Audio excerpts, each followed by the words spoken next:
Media are currently covering this because what I'm breaking down is massive news. Saudi Arabia has ditched the US dollar. On Sunday, the 9th of June, Prince Mohammed bin Salman, MBS, he refused to renew the 50-year petrodollar agreement between the U.S. and Saudi Arabia. Now, real quick, for those of you that may be, scratching your heads, trying to figure out what that means, basically, the U.S. dollar was backed by gold until 1971 when Richard Nixon removed it from the gold standard. And then the dollar was sort of like in free fall. And then in 1974, a couple years later, when the U.S. made a deal with Saudi Arabia, creating what was known as the petrodollar. Now, the United States basically agreed to sell Saudi Arabia cheap military equipment and weapons, think, protection, in exchange for Saudi agreeing to keep the oil trade denominated in dollars, meaning any country that wanted oil from Saudi Arabia had to invest in dollars. Then, as a result of that agreement, 80% of all global oil trade happened in dollars. And that basically cemented the US dollar as the world's reserve currency, which the dollar's been since the end of World War II with the Bretton Woods Agreement signed in 1944. But now, Saudi Arabia just officially walked away from that agreement, so the ripple effects for the US dollar are going to be massive, which is why in this video I want to go over what exactly is going on.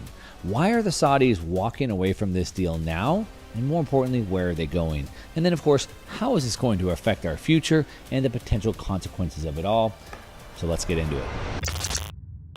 Crucial, what the Chinese RMB, euros, yen, yuan, and even Bitcoin if they want, which it sort of sounds like they may want to do. We'll come back to that. But there's basically more choice for Saudi, which is, of course, great news for them. But the issue is the problem for the U.S.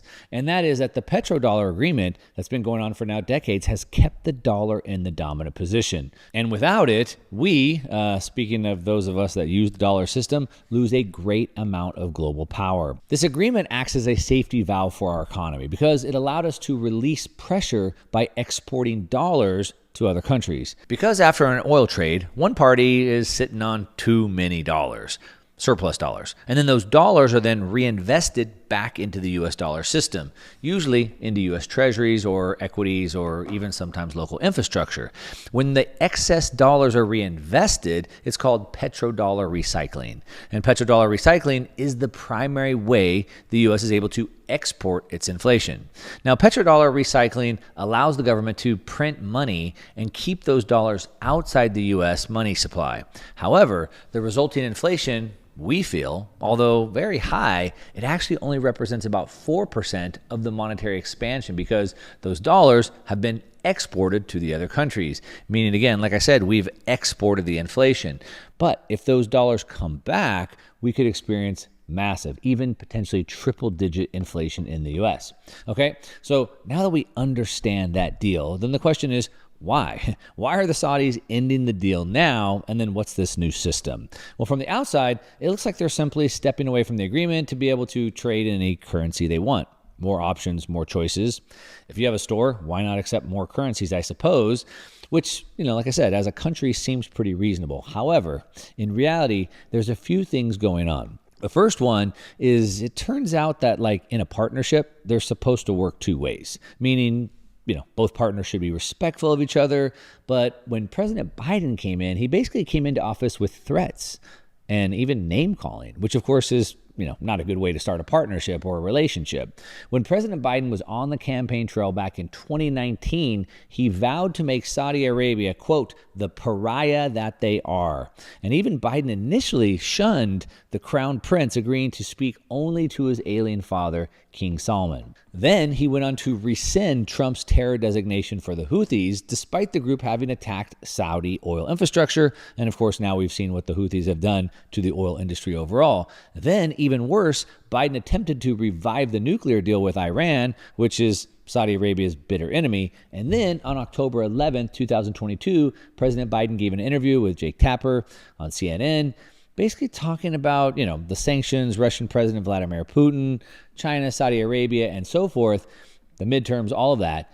And in the interview, Biden threatened Saudi Arabia publicly with consequences. Well, let's just listen to it. They're going to have to, there's going to be some consequences for what they've done with Russia. What kind of consequences? Menendez says suspend all arms sales. Is that something you'd consider? I'm not going to get into what I'd consider and what I have in mind, but there will be consequences. Okay, so besides that, it's also a result of Saudi Arabia's commitment to the BRICS alliance. The BRICS, I've talked about them a lot: Brazil, Russia, India, China, South Africa, and of course more nations now. But China and Russia have been reducing their reliance on the dollar, or what we call de-dollarizing, for over a decade now. And of course, Russia has been now completely kicked out of the entire global financial system. So how could all three of these powerful nations continue to trade? Well, they'd have to use another currency, one that's outside the dollar. So China and Saudi Arabia have been engaging in trade using the Chinese yuan, especially for trades involving oil and gas. Nigel Green, the CEO of one of the world's largest independent financial advisory and asset management companies, said, quote, "One of the most significant but underreported outcomes of April's three-day summit between Russia's Vladimir Putin and China's Xi Jinping was that Putin said Russia is now in favor of using the Chinese yuan for oil settlements," end quote. Ever since Western sanctions were put on Russia for its invasion of Ukraine early last year, Russia is increasingly dependent on China to buy the oil other countries won't touch. This move away from the petrodollar suggests that the world's second largest economy and the world's largest energy exporter are actively intending to reduce dominance of the US dollar as the bedrock of the international financial system. Now, if we look at the data, as you can see from the graph that I have on the screen, in the first 2 months of 2023 alone, China's imports of Russian goods surpassed their total purchases for all of 2022. With a staggering $9.3 billion flowing in, February even saw a record high of over 2 million barrels of Russian crude oil being imported by China. Now, this surge suggests the yuan is gaining traction as a major currency, and this points towards a larger shift in global power dynamics, potentially giving China more influence in shaping economic policies that impact everyone. And Russia, they've also been buying up tons of gold since the sanctions were imposed on them by the Western states, the NATO alliance. In 2023, Russia announced that its bullion holdings jumped by approximately 1 million ounces over the past 12 months. The bank reported having nearly 75 million ounces at the end of February 2023, up from about 74 million a year earlier. Now, while the US dollar remains the current king of reserve currencies, its reign isn't guaranteed. It's not absolute, at least not as it once was. Over the past 2 decades, the dollar share in global central bank holdings has shrunk from a dominant 72% in 2001 to just under 60% in 2023. Meanwhile, the yuan has been steadily climbing since 2016. Its share has more than doubled, reaching roughly 2.8% of global reserves by September of 2022. Now, I get it. Those numbers are small. It's a small number compared to a big number, but it's not about the absolute number. Obviously, that's important, but we also have to consider the rate of change and the direction, right? We're trying to see where we're going, not where we're at. And it's pretty clear what's happening. So then the question is, so what? What does this matter to me, and why should I even care? Well, as we've already discussed, less countries recycling trade surpluses into U.S. treasuries makes them buy less treasuries. And we can see how this has been happening over the last 10 years. Central banks around the world have become net sellers of U.S. treasuries and net buyers of gold. At this point today, there's no good reserve currency status.